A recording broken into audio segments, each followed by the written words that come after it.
Home Minister Amit Shah is speaking to all chief ministers, asking them to identify all Pakistani nationals in their respective states and take steps to ensure their prompt return to Pakistan. Meanwhile, Pakistan stands exposed once again as the three terrorists behind the dastardly Pahalgam terror attack have been identified as Lashkar-e-Taiba terrorists. The JNK police confirmed that one of the terrorists involved in the Pahalgam massacre is Adil Hussain Thokar, a resident of Anantnag, while the other two terrorists identified by police are Ali Bhai alias Talha Bhai and Hashim Musa alias Suleiman, both referred to as Pak National LET terrorists. Meanwhile, in a significant development following the recent terrorist attack in Pahalgam, the authorities on Friday demolished the houses of two Lashkar-e-Taiba terrorists in South Kashmir. According to official sources, the house of Asif Sheikh in Tral area of Pulwama and that of Adil Thokar in Beach Behara area of Anantnag were brought down through a controlled blast. Both individuals are alleged to have played a role in the Baisaran Pahalgam terror attack. The attack, which took place on Tuesday, claimed the lives of at least 26 people comprising 25 tourists and a Pahalgam local. The demolition action comes as part of intensified efforts by security agencies to crack down on those aiding or abetting terrorism in the region. In a meeting with top army officials in Srinagar, Jammu and Kashmir's Lieutenant Governor Manoj Sinha asked Army Chief General Upendra Dwivedi to take effective steps to bring those responsible for the Pahalgam terror attack to justice and to intensify efforts to crush terror infrastructure and ecosystem. He said every perpetrator and supporter of the Pahalgam terror attack must be hunted down. The meeting also reviewed security mechanisms in place, various short-term, long-term measures and integration and coordination among various security agencies. Earlier, Army Chief General Upendra Dwivedi was briefed by the 15 Corps Commander on the security situation and actions being taken by the formations against terrorists inside own territory and Pakistan Army attempts to violate the ceasefire along the line of control. And joining me from Tral is my colleague Vishal Barrister. Vishal, first of all, talk to us a bit about the Army Chief's visit to the valley. Well, a very good afternoon to you, Ramesh. Let me first tell you that I'm here in Tral, 50 meters away from the house of Adil Sheikh that was demolished in a controlled manner by the authorities late last night in the wee hours of this morning. That continued this wee hours till this morning. And I'm here reporting to you and our viewers, telling them that two of the LET terrorists, one in Anantnag, his name is Adil Thokar, his house has also been demolished by the authorities. Now coming back to a question, yes, the Army Chief is here. Today he was debriefed by the GOC of Chinar Corps, and also he visited the Victor headquarters, and he was accompanied by the GOC of Chinar Corps, and also he was accompanied by the Deputy Chief of Army, Lieutenant General Pratik Sharma. And they both also had a meeting with the Lieutenant Governor of Jammu and Kashmir, and they briefed him about the action taken by the Indian Army. And along with that, he also had a meeting with the Director General of Jammu and Kashmir Police. So right. The visit of the Army Chief gives a clear message to Pakistan across the border that Indian Army is all prepared for any eventuality, and very soon a revenge is on the cards. Also, Vishal, we are getting news of Home Minister Amit Shah speaking to the chief ministers of all states, asking them to first of all identify all Pakistani nationals in their respective states and to ensure their prompt return back to where they came from. What more can you tell us? Well, absolutely. The Home Ministry is taking this thing very, very seriously. In fact, the Home Minister also visited Ground Zero in Pahalgam when this dastardly act took place. 25 tourists were killed along with one tourist guide who is a local Kashmiri. And the message is very clear that we need to also look after and search the moles that are hiding that could be anybody. And as far as the Pakistani nationals are concerned, dharamshalas and hotels in Rajasthan, especially because Rajasthan shares a very long border with Pakistan in the bordering area of Jaisalmer, are also being searched, and the Chief Minister of Rajasthan, Punjab, Himachal and other states have also been asked to prepare a list for the Pakistani nationals, and they have been asked to leave the country. So all action taken by the MEA, the Home Ministry, the Army, military intelligence, it is all being done to find out how things proceed and how can we tackle the situation, because it's a big disaster. It's a dastardly act and a murder, mass murder in cold blood. So the Indian authorities and the Modi government at the center, they are taking all steps to take control of the situation. Right, so as my colleague Vishal Barrister is reporting from Tral, the Home Minister has just spoken to all Chief Ministers, asking them to identify all Pakistani nationals living in their respective states and to ensure that they are returned to Pakistan in the stipulated period of time. Vishal also reporting there about the demolition of the houses belonging to two terrorists in the Kashmir Valley who were involved in the Pahalgam terror attack. So the houses have been demolished in a controlled explosion targeting the two terrorists who were involved in the Pahalgam terror attack. And also Vishal reporting there from Tral on the Army Chief's visit to the Kashmir Valley, including his meeting with the Lieutenant Governor of Jammu and Kashmir, Manoj Sinha, in which the entire security paraphernalia was reviewed, and also talking about the internal security situation obtaining in the valley as well. Right, let me go back to my colleague Vishal. Vishal, talk to us a bit more about the Army Chief's meeting in the valley, including the meeting with the Lieutenant Governor, in which the entire security situation was reviewed. Well, certainly, Ramesh, this is a very, very crucial meeting of Army Chief, and he was accompanied by the top army commanders along with the Deputy Army Chief, and they all had a meeting with Lieutenant Governor Manoj Sinha. Earlier, Lieutenant Governor Manoj Sinha had a meeting with the DGP of Jammu and Kashmir along with the DG of the Central Reserve Police Force, CRPF, paramilitary force, and both exchanged their information. In fact, the Army Chief, while debriefing the Lieutenant Governor of Jammu and Kashmir, also got first-hand information on part of what is being done by the Jammu and Kashmir agencies. And after his meeting with the Lieutenant Governor of Jammu and Kashmir, he also had a meeting with the Director General of Police, Jammu and Kashmir. So important meetings held by the Army Chief, and accompanying him was the Deputy Army Chief, Lieutenant General Pratik Sharma, and other top Army commanders that included the GOC of 15 Corps. And very quickly, Vishal, before we let you go, talk to us a bit more at some length on the demolition of the two houses that belong to the terrorists who were involved in the Pahalgam terror attack.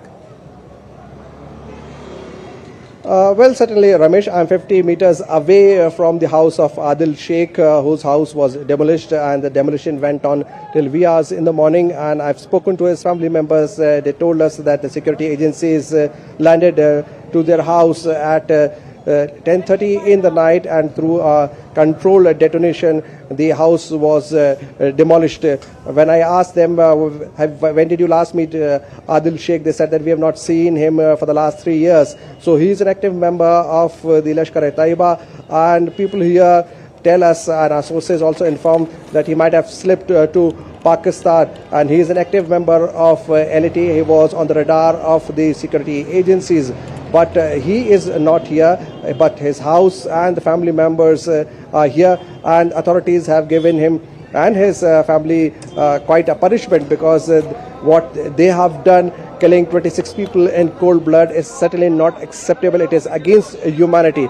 I also asked them, his family members, I spoke to his sisters, and they said that yes, it is very unfortunate. When I asked them the identity of the victims, was first asked by the killers, asking them to reveal whether they were Hindus or Muslims. She said that this is very, very unfortunate, and we are all feeling we are feeling guilty. There's a lot of guilt inside, and we have no connection with Adil Sheikh. Yes, he is our brother, but we have not seen him for the last 3 years. So this is the first-hand information that I'm sharing to you through DD India. All right, we'll leave it there. Vishal, thank you. Vishal Barrister reporting there from Tral on the demolition of 2 houses belonging to terrorists who were involved in the Pahalgam terror attack. Right, we're joined by a guest on this broadcast. Professor Harshvardhan Pant is joining us. He is Vice President Studies and Foreign Policy at the Observer Research Foundation, which is a privately held think tank headquartered in New Delhi. Professor Pant, welcome to DD India News Hour. Now, it's day 4 since the Pahalgam terror attack. What do you make of India's response? Calibrated, measured, deliberate? How would you describe it?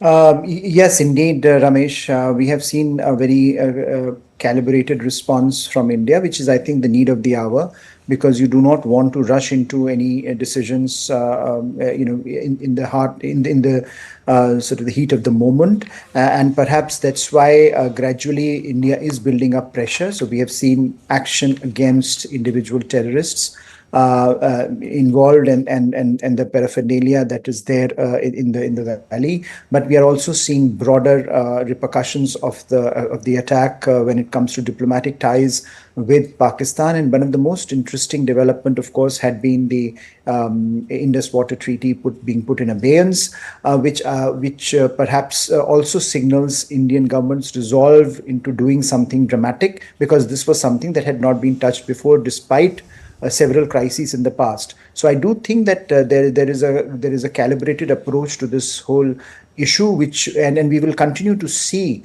actions being taken by New Delhi, which will put pressure, intending to put pressure on Pakistan and the terror infrastructure that they have created. So I think that calibrated, graded response is also needed, because India has to tell its side of the story to the world, and that is what India has also been doing diplomatically, reaching out to partners and countries around the world, and telling them what really happened, and ensuring that when India takes other measures, it has the support of the world with it. So I do think that we have gone in a very calibrated manner so far, and that graded response that we have seen will continue to be in focus for the foreseeable future as well, given how seriously this attack is being felt in all parts of India. Professor Pant, you described India deciding to put the Indus Waters Treaty of 1960 in abeyance as dramatic.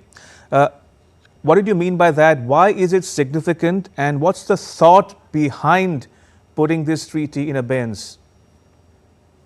I think it is significant because, as I said, India had not really, touched this treaty, despite going to wars with Pakistan, despite tremendous pressure being put on India by several stakeholders that, look, this is something that India should be doing. India should not be taking this treaty forward and its commitments as part of this treaty forward, given how Pakistan continues to support terror within India. But India had decided that this is something that impacts not only the regional environmental issues, but also the livelihoods of a number of people who are sustained by the river, the river management around this valley. So I think now that India is taking that decision, this is also a message which is intending to be, to go beyond just the military industrial intelligence apparatus in Pakistan.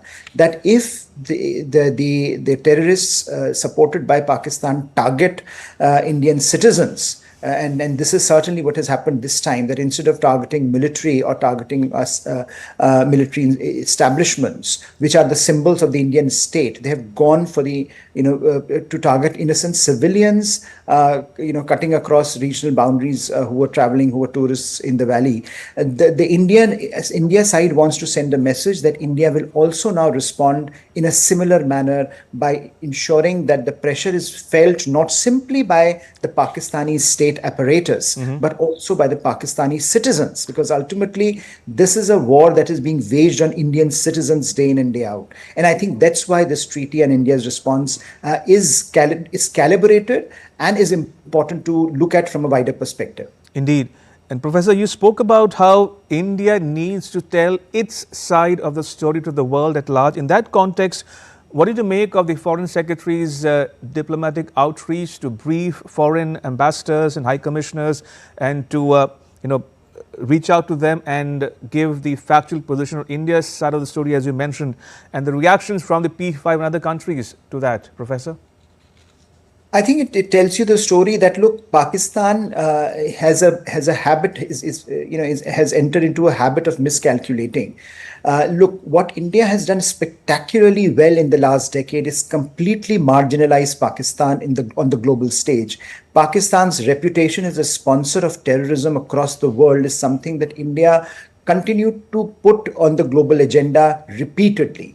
And I think that is why you see this sense of desperation in Pakistan, that no one is really interested in what Pakistan does anymore. So now what India is trying to do is to ensure that despite Pakistan's global marginalization, Pakistan still continues to aid and abet these terror sanctuaries, which wreak havoc in India and which have the ability to wreak havoc across the world as it had happened in the past. And therefore, this outreach is very important. So for whatever action India takes in the future as well, it may be kinetic, it may be non-kinetic, but whatever action India takes in the future, it will have the support from the global community, because they would have recognized what are the latent capabilities available in Pakistan that Pakistani military intelligence apparatus continues to use repeatedly, first against India, but also against many other countries. And therefore, I think this outreach is important, and India has done a very calibrated approach to this, taken a very graded approach to this by reaching out to the world, and the support from the world, the outpouring of support from the major players in the world is a tribute to Indian diplomacy over the last few years, but particularly now at a time of this domestic anguish that India is facing. To have the support of the world and the world speaking out in one voice shows that India has been really able to put its side of the story together and to articulate it well. And Pakistan has once again miscalculated tremendously by ensuring that its marginalization would get further accelerated. Indeed. Professor Pant, over the last 4 days, we've seen and heard the stories of survivors, how some had a narrow escape, how the terrorists singled out men, identified them, and killed them in cold blood. The question everybody seems to be asking today as we speak is India's patience inexhaustible? And if so, what kind of kinetic action would you foresee going forward? I think, the kind of outpouring that we have seen in India post this, attack is a testament to this growing sentiment in India that this cannot be tolerated anymore. Because, it is not simply about, bad actors targeting a few, establishments here in India. The way it has been framed by the Pakistani military, by the head of the Pakistani military recently, where he went back to the whole Hindu-Muslim binary, where he talked about the partition, where he talked about how there can be no coexistence. This is very, very disturbing, because this means that there is no normal engagement India can ever have with Pakistan. So when you have this kind of these kind of attacks, you really have to question what is the long-term viability of India living perpetually under the shadow of this kind of violence. And therefore, what you are witnessing now is this societal pressure on New Delhi that we really cannot absorb this anymore. And I think the government, Prime Minister Modi, has made it absolutely clear that there is no questioning of absorbing this and moving on. And I think this is the message that India is also sending out to the rest of the world, that look, this is enough. This is now, we have absorbed enough. We will take action at a time and place of our choosing, but an action that will resound in its manifestations and consequences. And I think when you talk of kinetic action, India has a range of options available.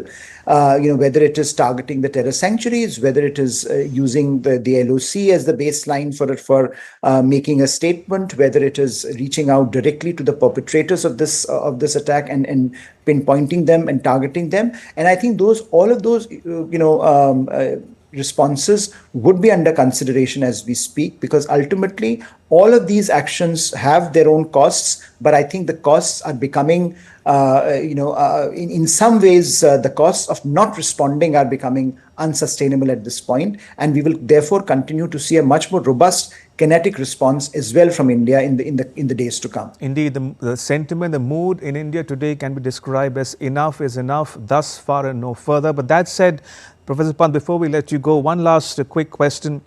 What can India do either on its own or together with like-minded countries to change Pakistan's strategic calculus, either voluntarily or by force?